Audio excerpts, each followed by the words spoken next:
RugbyRenegade.com, the #1 online strength and conditioning program for rugby. Are you ready to get bigger, stronger, fitter, and faster and dominate your opposition? Welcome to the Rugby Renegade Podcast, where we build machines.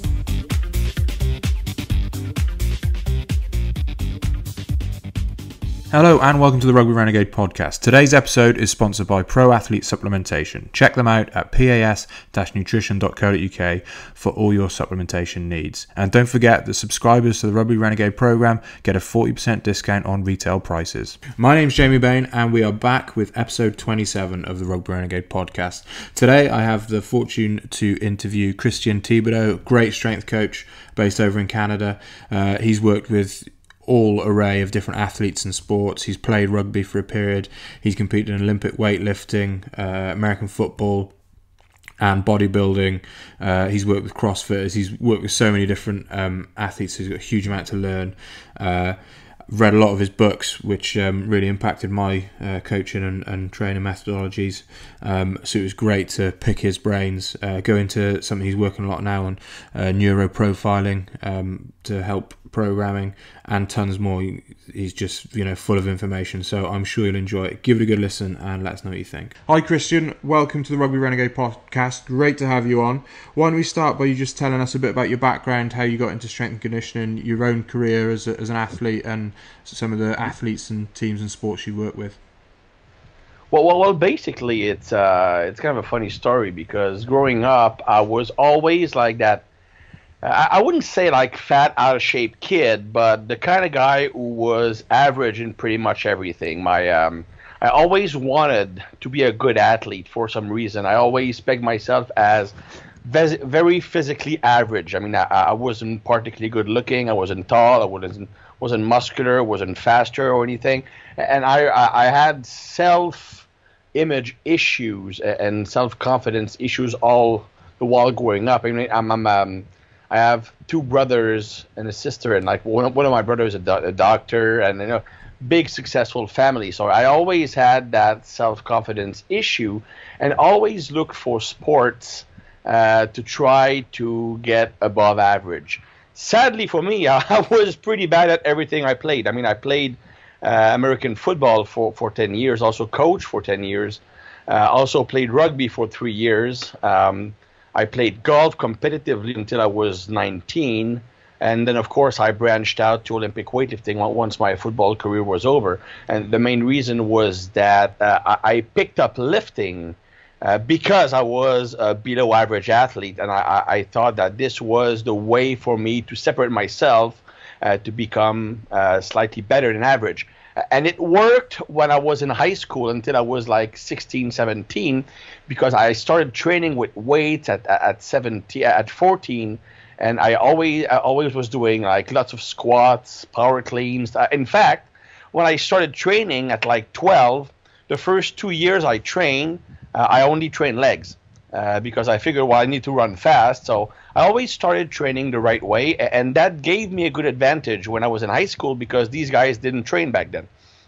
Yeah. But once I reached college, and then training was more of a commonality, then skill or the lack thereof caught up with me.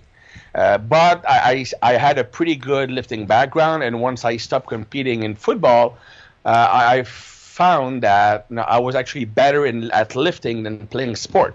So I competed and trained and competed for Olympic weightlifting for 6 years. Always done really badly in competition because my stress management was always really bad. I could never understand why until I started working with the Neurological profile, which is my new brainchild that I'm really talking about a lot in my seminars. But suffice to say that my mindset is not geared toward peaking or performing under stress, especially in individual events when I'm the focus of attention. So I was always much better in training than in competition. My best lifts in the gym were like 142 kilo snatch and 170 kilo clean and jerk, and in competition it was 125 and 155. So there was a big difference there. also my technique, because back then we didn't have YouTube, we didn't have seminars, and I didn't have any Olympic lifting coach in my area. So I basically learned like reading books and stuff like that. So I had below average technique, but I was squatting 270 and front squatting 220. So I had good base of strength, but my technique was all over the place. But anyway, that's pretty much my the extent of my athletic background. I tore my left bicep, so I stopped competing Olympic weightlifting. Did some bodybuilding a bit. Doesn't have I don't have the structure for it or the desire to take the amount of chemicals needed to perform well in that sport. But I still enjoy the process, and I do still enjoy working with bodybuilders. Now, as far as a coach being concerned, is I work with athletes from 28 different sports. I mean, name the sport, I probably work with some people in that sport, ranging from junior athletes to Olympic medalists or pro athletes. I'm probably the only strength coach, and I really hate talking about myself or boasting, or that's really not me, but I'm probably one of the only coaches, if not the only one, who actually trained a bodybuilder who competed on the Mr. Olympia stage and a CrossFit athlete that competed in the CrossFit Games. That's how extreme the variation of my clients are. Nowadays, I'm doing a lot less coaching because I'm doing what I truly love, which is teaching. I'm like my father. He was a college professor. What I really love doing is teaching other people how to better themselves. I prefer to be like a counselor than like someone who coaches on a day-to-day basis. That's really what I'm good for or good at. So that's pretty much the extent of the resume of my career, if you want to put it that way.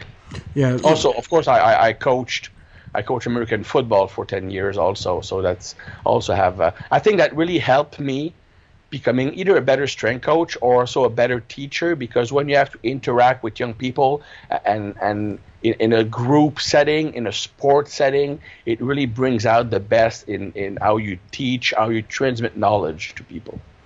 Yeah, definitely. And as you highlighted, a really broad range of athletes and sports you work with. And what I like about, as I said, I read a lot of your stuff, and you've got Theory and Application of Modern Strength Power Methods and Black Book of Training Secrets. There's so many different training methods and techniques in there. And obviously, you need that kind of wide array for all the different types of athletes and sports you work with. But how would you kind of find out the best approach for each individual? How do you approach when you first get an athlete and kind of find out how you're going to approach their training with them? You can approach that question several ways. You can look at simply the physical aspect of it. And when you look at it, it's rather simplistic, but it can still get the job done. In my opinion, from working with all these athletes, what I notice is that most athletes are severely lacking in eccentric and isometric strength. I mean, when you look at programs, it always emphasizes the concentric or lifting portion, like getting stronger at lifting weights, with little regard on increasing your capacity to control the weight on the way down or hold a weight in a static position. I mean, some people include that as in the form of tempo training. So, for example, they will just give the general recommendation of, lower the weight under control and try to explode on the way up. That's better than just going up and down, up and down, up and down. But it's still not enough to maximize the development of eccentric strength. I mean, if you want to maximize eccentric strength, you have to use methods specifically designed to train that capacity. Here's the thing. Each type of muscle contraction uses a slightly different recruitment pattern. You could become really, really strong concentrically, but suck eccentrically. I'm going to give you an example. A few years ago, I was doing a program for about, let's say, 8 weeks, where all my lifts were started from a dead start. So, for example, on a bench press, I would set the safety hooks in a power rack about 1 inch from my chest, and would start every rep from those safety pins. So it was pretty much full range of motion, like 1 inch short, And I didn't have the benefit, of course, of using the stretch reflex to lift the barbell because it started from a dead start. My reasoning was that I would really build concentric strength from that start of the movement, which was the problem for me. I actually was able to work up to 190 kilos that way. So then after my cycle, I said, well, I'm going to test my bench press. I mean, since in a regular bench press, you can use a stretch reflex, I'm at least going to get 195 to 100. And I was really surprised to fail at 160. Just the eccentric just felt weak, uncoordinated. I couldn't control the weight, but more importantly, when it was the transition point, transitioning from the eccentric to the concentric, I had an inhibition instead of a potentiation because I did not train that type of contraction. So if you want to maximize eccentric and isometric strength, you need to use methods specifically designed to emphasize those contraction types. And these are super important for both sporting performance and injury prevention. I mean, it's well known that the stronger you are eccentrically relative to your concentric strength, the lower is your risk of injury, musculoskeletal injuries. So right off the bat, that's a big benefit. But also, you have to understand this. If you want to be powerful, I mean, like producing lots of force when you're sprinting so you can accelerate, push hard against the floor, or change direction super rapidly, you need that eccentric strength because each time your foot hits the floor, well, you have to absorb the force of your body moving downwards, then reverse that. The weaker you are eccentrically, the more distance you need to absorb the force, which of course prolong the length of the eccentric phase. So that makes the movement much slower because it takes you a lot longer to go from absorption to projection. It might be just a matter of milliseconds, but if you are taking 20 steps in a race, that's a big difference when it comes to top speed. Same thing when you're changing directions. If you have to absorb a lot more because you're weaker eccentrically, then your change of direction is much, much, much slower. So you really need that strong eccentric strength to be able to switch direction really fast. Now, isometric strength is also very important because eccentric strength is correlated with how fast you can absorb force. Isometric strength is how fast you can translate from or transfer from eccentric to concentric. So let's say I'm changing directions. I'm moving on my right, absorbing with my right leg. Then I first have to absorb the weight and the shock of my body. Then I have to stop the movement, then change direction. So it's eccentric, isometric, concentric. So if you have one of these three that's weak, that's where the chain breaks down and you get slower. So that's why I really believe with athletes, especially when you're starting working with people with experience that never emphasize eccentric and isometric, you really need to put more emphasis on building eccentric and isometric strength. Now, that's more for the physical aspect of it. I also, my recent work is more geared toward using an athlete neurological profile or psychological profile to decide what kind of training fits that person the most. I mean, you have personalities or neurotype that have a very high sensitivity of dopamine and low dopamine level. These are the natural sprinters, like the natural competitors, people who are wanting to win, those people who are always on or off. So either it's all out or it's just lazy as shit. So these people need very frequent training because every training session gives them that dopamine high that their nervous system craves. If they don't get it, well, they're going to look for other ways to get that dopamine rush, which means in layman terms, they're going to do crazy shit. They're going to run their bike at 200 miles an hour. They're going to have 3 mistresses. They're going to take drugs. They're going to binge out eating food. They're going to engage in high-risk sports. they're gonna like extreme sports because they need that dopamine rush. So if you train these people only 4 days a week, then they're going to do crazy stuff on their off days, going to get injured or stuff like that. Now, the problem is that they can and should train frequently, but because they have low dopamine levels due to their high sensitivity, they crash really easily. So they can't train with lots of volume. I had an athlete who was a national bobsleigh athlete, extremely powerful, pure dopamine dominant personality, like sex addict. When he didn't train, he had drug problems, extremist in everything he did. Everything was a competition for him. Well, I mean, the guy ran a 4.22 40-yard dash, had a 42-inch vertical, bench press 225 for 36 reps. He was 80 kilos, so that's pretty impressive. Jeez. Power clean 150, just crazy athlete, one of the craziest athletes I've worked with.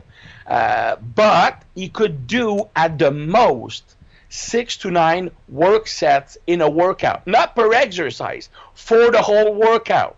And 9 was pushing it. 6 was more than the norm. If he did more than 6, all his biological markers indicated a very, very high stress response, and it impacted his next session. So these are what I call the easy art gainers. These guys can get super strong, super powerful, super explosive, but it's always going to be hard for them to build muscle, because they can't do the amount of mechanical work that will trigger the required amount of protein synthesis to grow muscle. So these are the natural sprinters, for example. Natural sprinters are muscular, but they're not big people, like 80, 82 kilos, something like that, unless they're very tall, like Usain Bolt. But even then, Usain Bolt is like 85. They're not like huge people, but they're normally very lean, very fast metabolism, and they function on high adrenaline. So these people, of course, you would go toward the more high-intensity training, because if you give them anything like above 6 reps per set, they're going to shoot themselves in the head. They can't do it. First of all, because of their fiber makeup, because of their neurological profile, they just get bored during the set and they just stop functioning. These guys, normally 1 to 5 reps works best. And again, very little work sets. Once the warm-up's done, maybe 30 minutes, 35 minutes of workout time, that's about it. They need more rest interval between sets, otherwise they burn out. These guys need to minimize adrenaline production during training. The reason is simple. I mean, well, it's simple, but not really. But they are super sensitive to dopamine, right? That's why they get that high response every time they do something crazy. That's why they crave it. They crave doing crazy shit because it makes them feel good. Well, training can have the same effect if you have the right type of stimulus, which is high neural drive training. Now, the thing is, since when you are very sensitive to a hormone or a neurotransmitter, it also means that your baseline level of that hormone or neurotransmitter is low. If I'm insulin sensitive, it means I do not need to produce a lot of insulin because my body easily responds to it.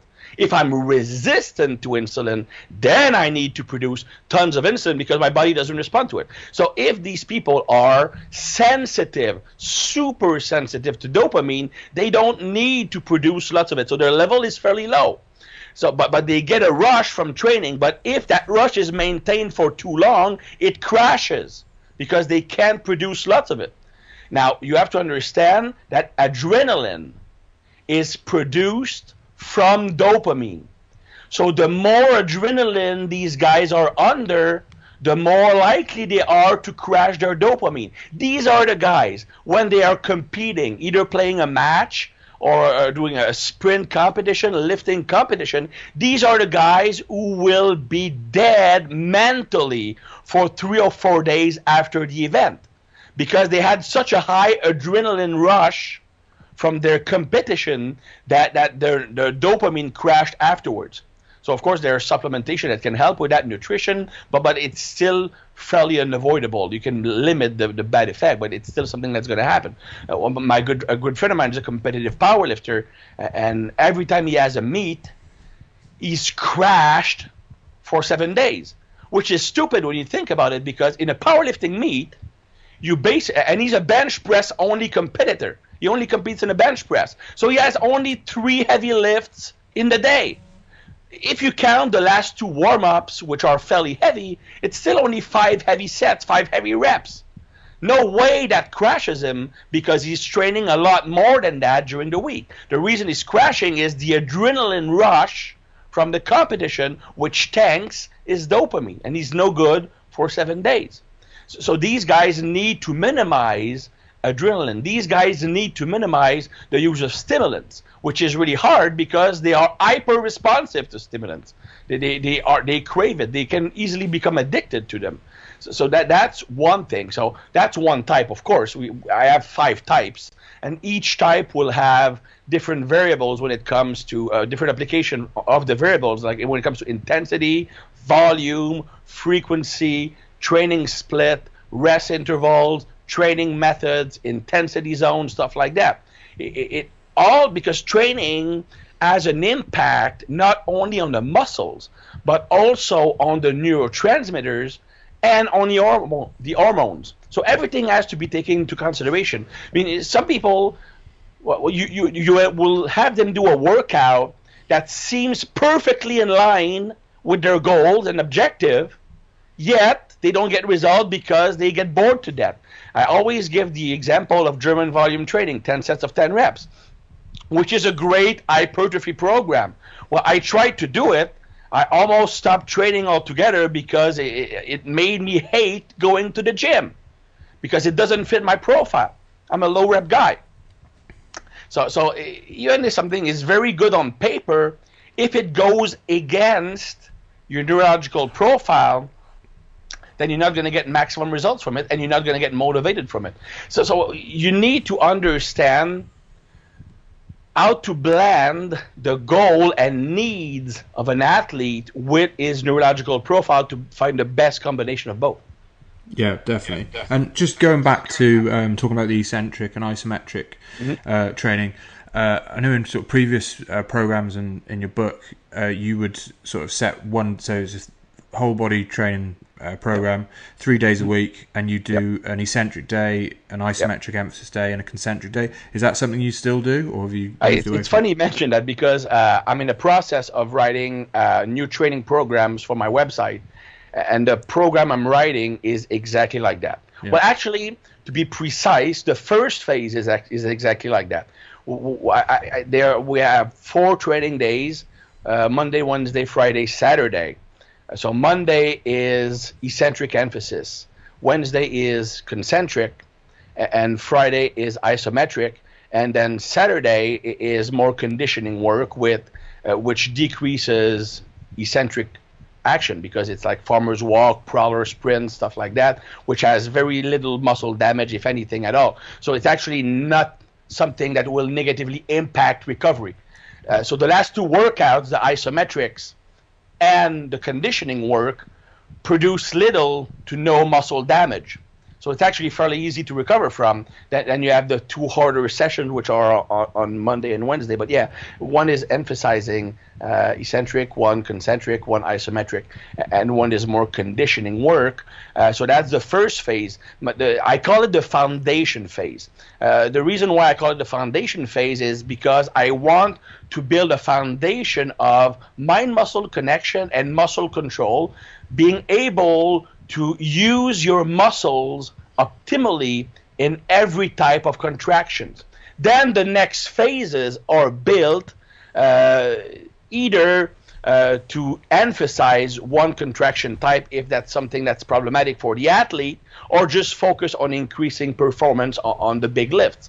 But it also includes 4 weekly sessions, which are all whole body sessions, yes. Yeah.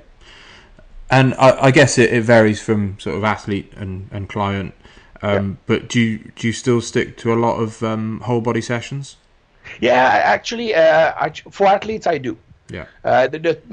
With athletes, the 2 structures I use are either whole body or upper lower, or a combination of both. So for example, I could have like whole body, upper body, whole body, lower body. That's something that could be done. So you're training each structure 3 times a week.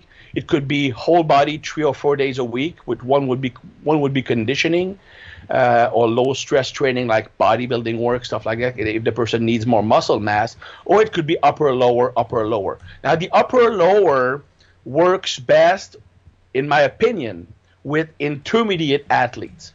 Beginners respond better. Athletes, I mean, of course, bodybuilding is a different thing. but with athletes, beginners will respond better to whole body training. First of all, because they need to become efficient in the basic movement patterns. And the more often you practice them, the better you become at it. So squatting 3 days a week will be better for a beginner than squatting once or twice a week, because you're practicing the movement more often. Remember, motor learning is not about quantity, it's about frequency. So if you're training your lower body 3 or 4 days a week, you're going to learn much faster. Now, beginners, they can't yet use enough weight to jeopardize their recovery. Because they simply cannot use their whole potential yet because of nervous system inefficiencies or protective mechanisms that are overly protective or conservative. Now, when you move to the intermediates will respond well to an upper-lower split 4 days a week, so each muscle structure being trained twice a week. The reason is that their foundation of movement efficiency is pretty good, so they don't need as much motor learning. They're also at a place where they can use more weight, but they might not have built the resiliency to training yet because they don't have put in the years of training. So an intermediate is strong enough to traumatize his body at each session, but not resilient enough to recover super fast from training. When you're more advanced, you've been training for 10, 20 years, your body is used to physical stress and it recovers faster from it. So when you move to the more advanced stage, that's, I think, where the whole body training becomes effective again. So it depends on the athletes you're working with. But the difference is that with beginners, I would do whole body 4 days a week. And with advanced, it would be whole body 3 days a week, especially for an athlete. Of course, I'm not talking bodybuilder. Now, if they want to throw in a fourth session, it would be like an easy pre-ab or beach muscles or movement patterning, technical practice, something that is non-traumatic.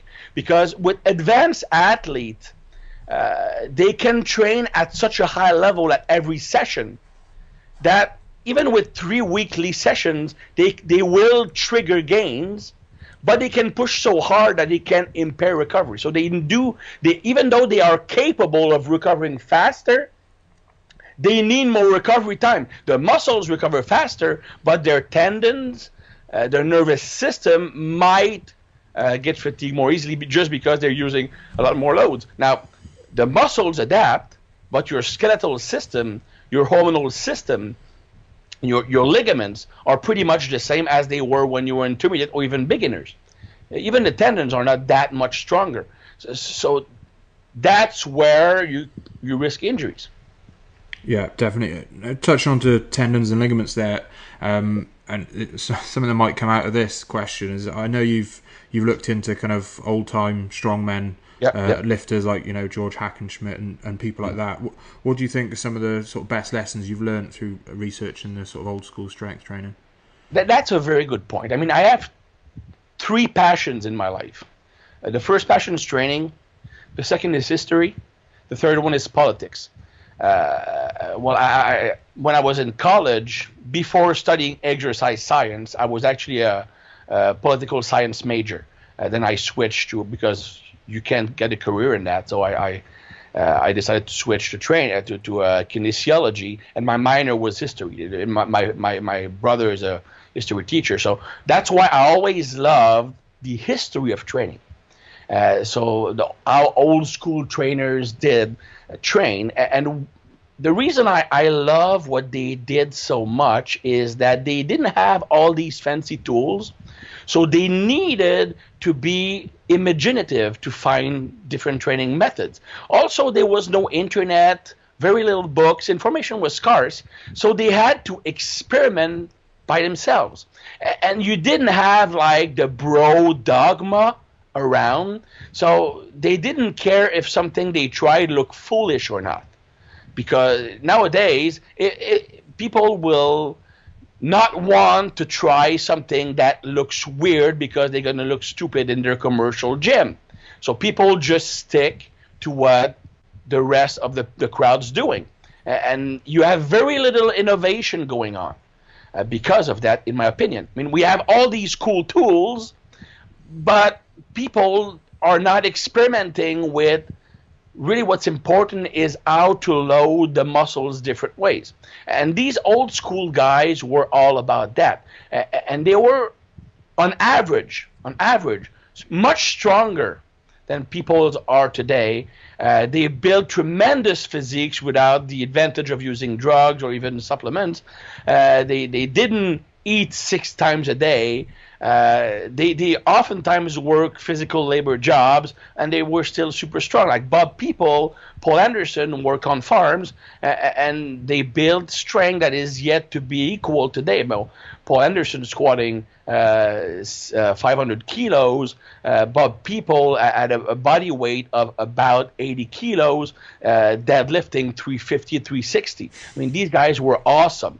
And they had great training methods, and they made do with what they had. So, for example, one of my favorite old school method that I still use to this day, that's a method that gave me the greatest gains in both squatting strength and bench pressing strength, was Paul Anderson neurological carryover training method, also called the progressive range of motion training, a method that Bob People also used for his deadlift. Now, Bob People, what he did was he had a deadlift bar loaded up in his backyard.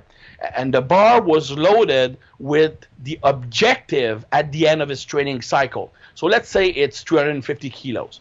So he has 350 kilos on the barbell, and he dug a hole where he would stand to grab the bar. So when he would start his training cycle, the hole was pretty deep, so the barbell at the starting point was maybe like 1 inch above his kneecap. And with that target weight, 350 kilos, he would do as many reps as possible for 1, 2, or 3 sets, depending. He might get 20 reps at first because the range of motion is so short. But every session, he would put a little bit of sand in the hole, filling up the hole. So the range of motion would increase every workout or every 2 workout. And he would still use the same weight, still trying to bang as many reps as he could. Of course, over the weeks, the number of reps would decrease because the range of motion increased. But by the end of the training cycle, he would be able to lift that target barbell from the floor. What I really like about it is that you stick with the same weight for about 8-10 weeks, but you're gradually building your body's capacity to handle that weight. I mean, your muscles already have the capacity to lift the biggest weight you'll lift in your life. It's just a matter of allowing your body to use that strength. And the limiting factor normally are your protective mechanisms preventing you from using that strength potential. So, for example, if your body right now can lift 200 kilos, well, if you use methods in which you can load the body with 220 using partial range of motion, and for 8 to 10 weeks, you're handling that same 220, you're convincing your protective mechanism that that 220, which is above what your body is supposed to be doing, is safe. Because I'm banging out reps after reps. Your body doesn't know it's not full range. It only knows that the body is under load. And by very gradually increasing the range of motion, then you are transferring that strength over a fuller range of motion. But you're preparing your tendons. You're preparing your skeletal system. You're preparing your whole body to create tension to be able to support that excessive weight. That's what I love about this training method. In my opinion, it's a much gentler way of training for strength than using full range and trying to add 5 kilos every week, using a weight every week that your body has never lifted before, represent a tremendous amount of stress. Whereas in that case, you are gradually habituating your body to be able to support that weight. Of course, it's something that you need good technique with, because the big problem with the neurological carryover training is some people will put their body in a false position. For example, in a deadlift, when they are above the knees, they will wedge their knees below the bar, raise their torso, making it like a quarter squat instead of a true hip hinge movement. You have to respect the exact same positions you're using in the full lift. Yeah, I love it. It's just a really simple. I mean, it takes a bit of patience, but just a simple way to get really strong. It takes about a big man.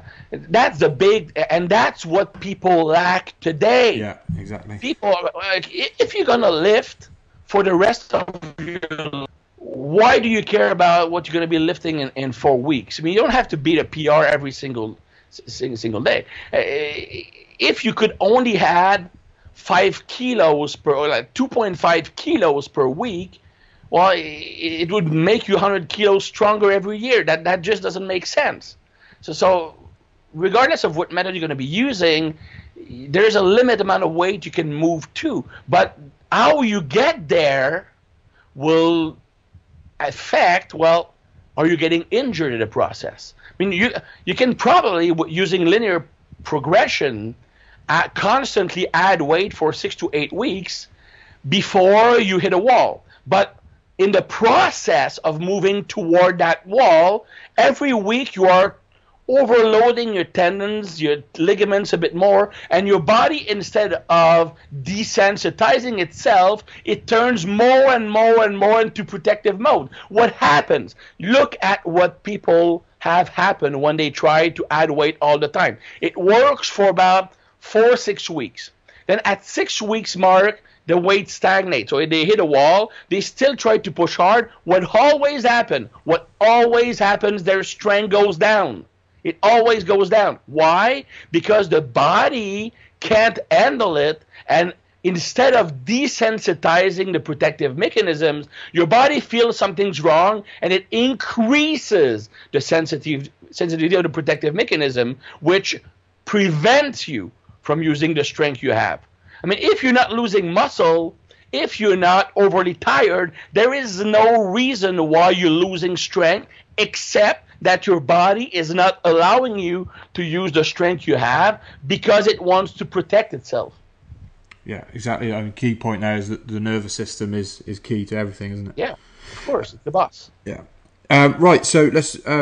You've touched on conditioning a little bit, and it's something I was going to ask you. Like, when working with athletes who are already, doing a high volume of training, whether it's technical, tactical, strength and conditioning, if you've got an athlete who needs to lose body fat, how do you approach that? Because essentially you can't just keep doing more and more. If you know what I mean. That's a very, and there's a corollary to that also. I believe that training, and that's one mistake a lot of coaches make. Training is designed to improve what you need, but are not getting from the training for your sport.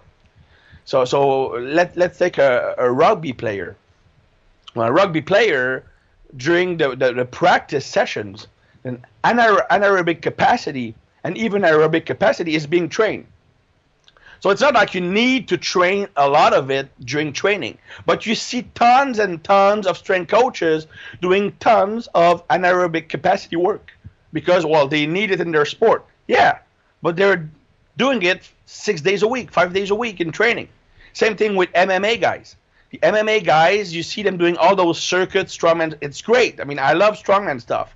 But why do circuits? I mean, they're already doing conditioning work in the ring. They're working something they're already getting. Use those strongman activities mostly for strength. Now, as far as losing body fat, I'm going to be really old school here, and I really believe it's all about diet. As you mentioned yourself, I don't like just to keep on adding work and adding work and adding work and adding work, because you're going to run into problem. You won't recover. So what good is it to lose 10 kilos to be faster if your nervous system tanks and you actually get slower? Yeah. So to me, unless it's like off season, and then you can actually manage to be slightly fatigued for about 2 months, that's fine. But if the athlete is actively trying to perform, overworking or increasing the workload is never the solution, especially in season.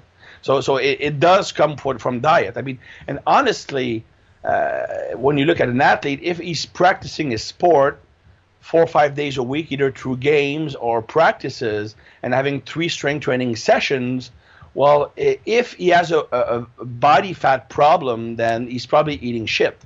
Yeah. I mean, of course, some people are naturally built huskier. I mean, some people naturally carry a higher level of body fat, and that's normal. Like a hooker won't be built like a winger, of course, but that's genetics. I mean, you take a guy from Samoa, you won't have the same build as someone from Jamaica, right? But that doesn't mean he can't be fast, athletic, and healthy. I mean, if I have a big Samoan guy, I'm not going to try to have him have a six-pack. I mean, I just want him to be healthy and to be able to function optimally for him. And if I try to get him like a 10% body fat, I'm going to ruin him. Yeah. So it's all a matter of being functional. And really, if someone has a real weight problem with all that activity, then diet is a problem. And then you also have to think about the future, because they won't be athletes forever. So if they have a weight problem right now and they're training 30 hours a week, what it's going to be like when they retire and they're not training. I mean, that's why you have all these guys dying at 50. That's because they keep on the same shitty eating habits after they're playing sports, and they get really obese and they have heart problems. Yeah. So I think it's part of the job of a coach just to teach these athletes better life habits. Yeah, definitely. And also you say when it comes to habits, and if you're adding in extra conditioning sessions, that's more fatigue, it's more stress, and that makes it harder to stick to, you know, a strict diet plan, if you know what I mean. Of course, man. That's such an important point. Yeah. I mean, the region of the brain that is responsible for performance, for discipline, willpower is the same. Yeah. So the more tired you are, definitely, the more you're going to be looking for food. I mean, the more stressed you are, it always comes down to stress. And training is a physical stress. It increases cortisol. So the more you increase stress, the more you'll be looking for food to decrease that stress. Right? Look at it this way. You have neurotransmitters that are excitatory. They excite the neurons, making you amped up. So you have dopamine, and you have adrenaline, and to some degree acetylcholine. Then you have the inhibitory neurotransmitters. The neurotransmitters that calm you down, that bring you down, that decreases neuronal activity. You have GABA and you have serotonin. Now, every time you train, you increase the excitatory neurotransmitters. So you need to bring yourself back down afterwards. So that's why the more you train, the more you will use serotonin to calm yourself down. But if you're dieting on top of that, then you are tanking, you're crashing your serotonin. Because if I'm dieting, I have a carb deficit, for example, serotonin will get low. And if I'm overtraining, I'm constantly depleting serotonin to bring myself back down after my session. So what happens? When serotonin crashes and you keep training hard, well, you don't sleep. It's impossible to get to sleep. So you don't recover, and you have even more of a problem. Then now cortisol stays high all the time. When cortisol stays high, what happens? You develop blood sugar problems. You become insulin resistant. And even worse than that, now that serotonin is down, you need GABA to be the main inhibitory neurotransmitter, and then you crash GABA. when you crash, GABA, what happens? You become depressive, you have anxiety attacked, and you become insulin resistant. So now you're dieting, but you're not losing fat because you're insulin resistant. So it's a vicious cycle, man. So it's really all about balance. An athlete is not a bodybuilder. A bodybuilder is using growth hormone, using thyroid hormone, using clenbuterol, stimulants to be able to function when they're down. They're using, of course, steroids that maintain muscle mass. Some are using DNP that basically doubles how much calories they're using without even training. So these guys can go on a starvation diet. They're basically zombies. They can. I mean, I've been there. I mean, I had a photo shoot. I mean, I was in bodybuilding, just a photo shoot, and even my dogs didn't like me anymore because they just sensed that I was an asshole because my GABA and serotonin crashed. So bodybuilders, the strategy they use to get lean is not the same as an athlete who needs to perform. Yeah. You can't perform if serotonin and GABA crash because you're anxious, you have an increased response to stress, you choke under pressure, you have no motivation, you crumble under pressure, you can't rest, you can't sleep. Yeah. So that's why you can't both fix your diet and overwork. And with athletes, the answer is never overworking, especially with high-level athletes. High-level athletes are Formula One racing cars. I mean, they are so fragile. I mean, there's a very narrow range of the amount of work they can do without crashing. Yeah, I think it's just an overall understanding of stress, isn't it? That it's all about stress. Everything is a stress, and if you throw everything at it, you completely ruin the athlete, basically. I've got one last question, then I know you've got to get off to the gym. Yeah, go ahead. I know you've got to go off to the gym, so one last question, which I've got to ask you. As you said, you've competed in bodybuilding, and obviously worked with bodybuilders and athletes, but how would you approach increasing lean mass on a rugby player? What I really like for increase, well, first of all, you have to think about, is the athlete really is in need of muscle mass? I can put myself in their shoes, and even the shoes of the coaches. I'm going to tell you two stories. When I was a kid, I was like 19, going from high school to college, I was looking, and every young athlete does that, all right? Every young athlete does that. He's getting ready to go up to the next level, or maybe he wants to play pro.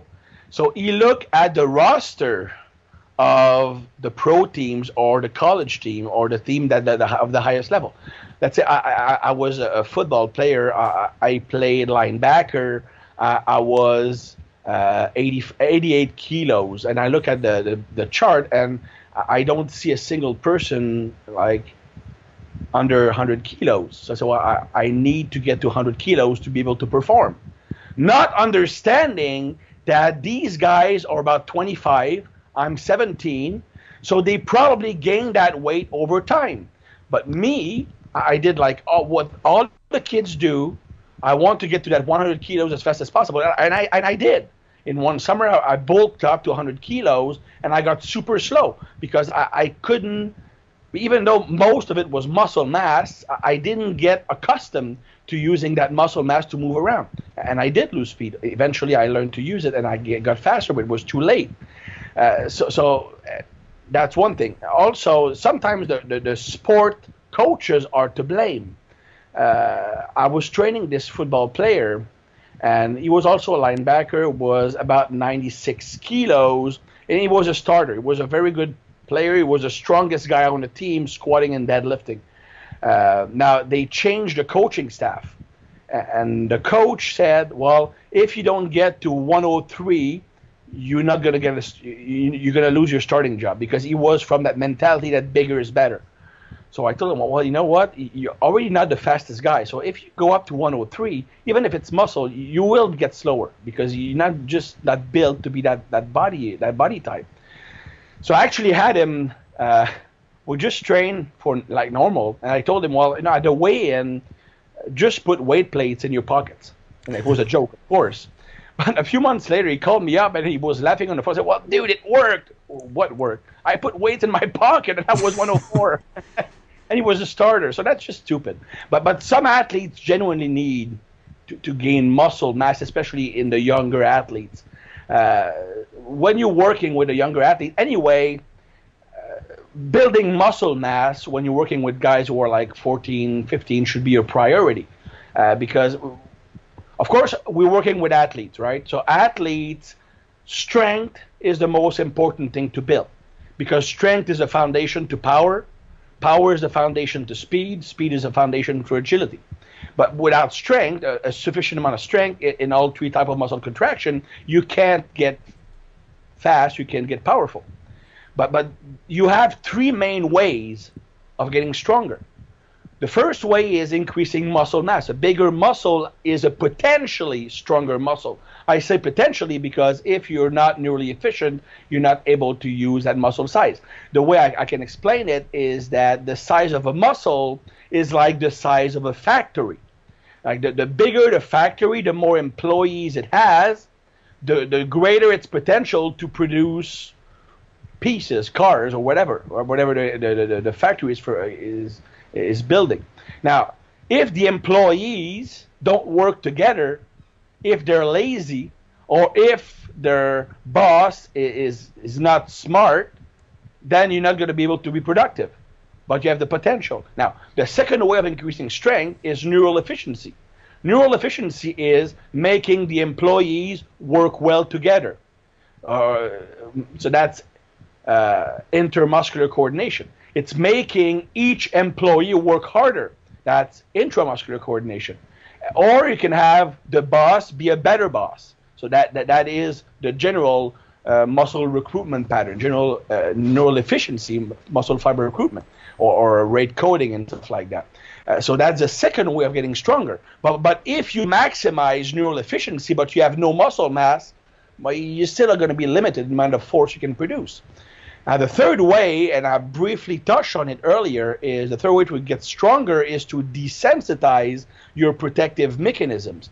The average person can use about 30% of its strength potential. A pretty good athlete, maybe 60, 70%. World-class athlete, 80, 90. And you have like the exceptions, like the world record holder in weightlifting that might use 95% of the potential. So just increasing that, reducing the protective mechanism can also make you stronger. Now, the building muscle mass is what younger, less experienced athletes should focus on to increase strength. You don't need to go like 90%, 85% to build strength when you're a beginner. You can use more bodybuilding rep ranges, like in the 6 to 8 rep ranges, or even 10 reps per set, and get stronger. Now, when you work with intermediate, that's when you have to focus on methods that will increase neural efficiency. And when you work with advanced athlete, you can work more on desensitizing the protective mechanisms. So the big mistakes I see is when strength coaches, because they are so much geared into thinking, well, I have to improve performance, and they work with young athletes and they don't focus on building muscle mass. That's the best time to build it. Because when you have athletes who are 22, 23 years of age, well, you can still build muscle, of course, but the amount of work they're doing and also the lifestyle change, they're much busier and much more stressed than when they were a kid. So the amount of volume needed to build a muscle tissue might put them into recovery overtraining state. So it's much harder to keep building muscle when an older athlete than with a younger one. So it's really a matter of proper periodization over many years. Now, if you still have an athlete that is older and he does need to build muscle mass, you really take into consideration that building muscle tissue creates more fatigue. It's longer to recover from a muscle perspective, and it might actually impair sporting performance. So it's really a hard thing to do. What I like is eccentric less volume, because I still believe that building muscle requires a pretty high amount of mechanical work to trigger maximum protein synthesis. But if I'm doing like more sets of squats, more sets of deadlift, they're not going to recover from their session. So they can do their regular weightlifting session, then add eccentric less work lasting 30 to 40 seconds per set, like heavy prowler pushing, heavy farmer's walk, or any like sled work for the upper body, stuff like that where there's minimal eccentric loading. Of course, that doesn't replace regular lifting, but that is an increase in mechanical work that can further stimulate protein synthesis without negatively impacting recovery. So that's one tool that you can use. But with more advanced or older athletes, it is a complex situation, especially since the more advanced someone is, and I'm not necessarily talking about just lifting weight, I'm talking about like athletic background, athletic years. The longer you've been playing sports or training, the harder it's going to be to build muscle mass because your body is resilient, meaning that it is used to working hard. So hard work does not represent a stress anymore, and the body will only build muscle if it is to fight a bigger stress than carrying the muscle itself, because carrying more muscle is a stress. It requires tons of calories just to maintain it. It requires more effort, more from the cardiovascular system to maintain it. It requires more nutrients. So it's carrying that extra muscle is a stress on the body. So your body will only accept building it if what you did to force it to build the muscle represent a bigger stress than carrying the muscle. And when you get very advanced athlete, their body are so used to handling the physical punishment, and it's hard to reach a level that forces the body to build the muscle tissue. So that's why you really have to build muscle when you're working with younger athletes, ideally. Yeah, that's great. And again, it's come back to stress, but it's really good, that example of using the sled work and the prowler stuff, the eccentric-less work, so you can get volume in with, it's easier to recover from. Yeah, during season, like in season, methods that I really like to maintain strength and size are a combination of overcoming isometrics, like pushing or pulling against pins. Like you set up in a power rack, let's say you're going to do a squat. So you put the safety pin so that when you are pushing the bar against the pin from below, you're about like a 90 degrees angle at the knee, and you're pushing as hard as you can for 9 to 12 seconds. So you do sets like that. That will maintain neurological efficiency. To produce so the neural aspect of strength, it creates zero muscle damage, and it has a very low energy cost, so it doesn't impair recovery. And you combine that with prowler pushing. The prowler pushing will maintain the muscle mass, but there's no eccentric, so you don't create muscle damage either. So the combination of both, with like a minimal amount of squatting, for example, like you don't even have to go super heavy, just maintaining the movement pattern is more than enough to maintain or even increase strength during the season, while maintaining the muscle size also, and it will not negatively impact performance. Yeah, I can actually attest to that, because I had a player who couldn't squat because of an injury, and we did loads of prowler work with him. I think he did 6 weeks of that, and then came back to squatting, and he's actually stronger. So it just shows you how effective it is. I believe it. I work with a senior bodybuilder. The guy, he was actually the owner of a gym I gave a seminar at, and he was a former national level bodybuilder when he was in his 30s, and he hadn't competed, of course, in 30 years. I didn't train hard in 15 because his legs were shot, knees were completely destroyed, and he wanted to make a comeback. So he hired me only to train his legs, and all we did were various type of prowler and pushing and sled pulling. And he actually is at a competition, his legs were his best body part. He actually won the overall on top of guys who were like half his age. So there is definitely, if you use the right parameters, you can definitely build muscle size with the prowler. Yeah. Okay, let's wrap this up, Christian, because I'll let you get off to the gym. But just lastly, where can people learn more about you? And are you writing a book currently on the neurological profiling? Yeah. Well, actually, that's I have a friend, an intern from France visiting me at the moment. The guy is a specialist in Chinese medicine, and we are collaborating on that neurological book because I find there's a lot of consistency with Chinese medicine in the 5 profiles I'm using. So we have 1 week to work on that. So that's part of it. But I'm also coming up with an online certification that should be up by December on how to use neurological profiles to adjust training, how to assess a client. So it's gonna be lots of fun. That I really believe that that's where I want my career to go. I love training methods, and from coaching many different people, I know that different people respond to different training methods, different training approach, and I'm tired of all that process being hit and miss. I want to give coaches a tool to know right from the start what kind of training a client will respond to. So now of course, it's not the only thing, because you need to look at like longer legs or shorter legs, and that's going to affect yourself. If you have more fast twitch fibers, that might also play an impact. If you have a certain hormonal profile, it might also dictate volume or frequency and stuff like that.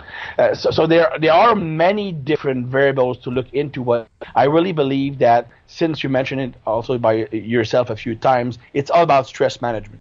And if training goes against what your brain is wired to do, it increases the stress response and it makes it a lot harder. So that's just one more tool, but I think it's a very important one.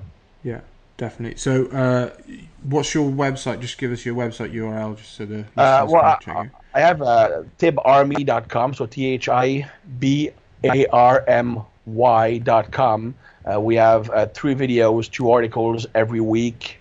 We have a forum, of course, and also have a contribution sometime on T Nation, which I've been there for about 15 years. So, and also I'm all over the world giving seminars. I'm going to be in September. I'm in Poland, then I'm in Bahrain, and then November I'm going to be in France and Germany, and also in Boston in the US, and then the real tour will start in January. Oh, cool. That's not even the real tour, crikey. Well, it's just the end of the year. It's just like the practice stuff. Oh, awesome. And we'll of course share links to that in the show notes. But Christian, thanks so much for your time. I'm sure we could have gone for another hour, but loads of really good information. 2 hours. Well, should do that again. Yeah, definitely. What I really appreciated is that we talked about training. It seems like nowadays everybody wants to talk only about neurological profiling. It's cool because I really love it, but it's really fun to talk about training methods again. Oh, good. I'm glad you enjoyed it. Thanks, Christian, and all the best. All right, take care, man. So there you go. I'm sure you'll agree. Loads of great information there, whether you're a player or a coach. And thanks, Christian, for taking the time to talk to us. And we will schedule round 2. And, there's so much stuff we didn't cover. We sort of scraped the surface of it. And we'd love to venture back there and find out some more. In the meantime, guys, of course, please subscribe to us and give us a 5-star review. It really does help us out. And, of course, check us out at rugbyrenegade.com, where we build machines. Thanks for listening to the Rugby Renegade Podcast. For more quality rugby strength and conditioning information, check us out at rugbyrenegade.com. Rugby Renegade, building machines.